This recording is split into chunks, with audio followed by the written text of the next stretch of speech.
Hi, Joe Chiccarelli here. We're at beautiful La Fabrique Studios in the south of France and talking about the 10th anniversary of Keaton Henson's Birthdays album. It was an absolute pleasure to work with Keaton. Just the sweetest guy, great artist. I'm honored to have been a part of it. It was an interesting journey in that Keaton had heard some work that I had done, and through his management company called me to work on the album with him, and we had a few talks from England and decided to go ahead and make the record.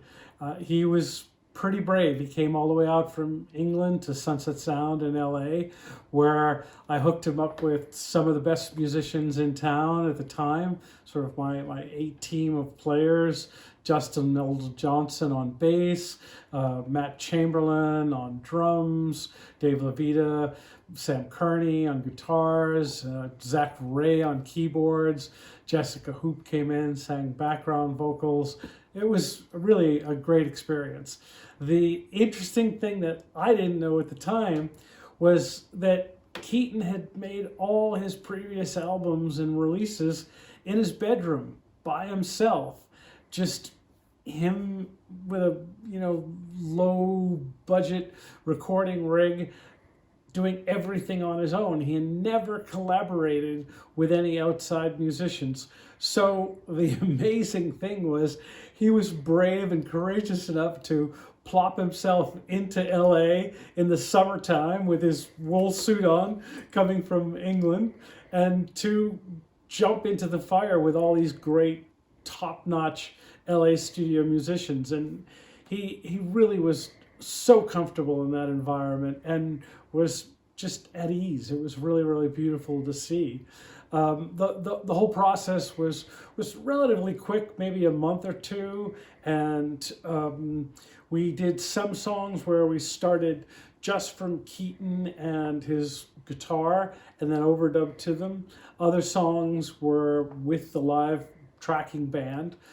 I spent a lot of time getting his guitar sound right. He came into the studio with just his electric guitar, and we set up a couple of different amplifiers. I think we had a Vox and a Fender together, and we split them wide in stereo with a DI taken as well. And I remember at the time I was using a lot of Eventide effects pedals, so a lot of the delays and weird reverbs you hear that give it this washy, expansive guitar sound were those Eventide pedals. So we spent some hours really crafting his guitar sound for the record, because the thing about those guitar parts, especially even with a song like You or Sweetheart, all those lines, all the parts that the strings are doing and the background vocals, they're all just hidden in his guitar parts. The guitar parts are so expressive and so expansive that those parts are there. So to me, it was really important capturing the right sound for them. The song You is indeed my favorite on the record. Keaton was very specific how he wanted to save the dynamics and the build for the very end of the song.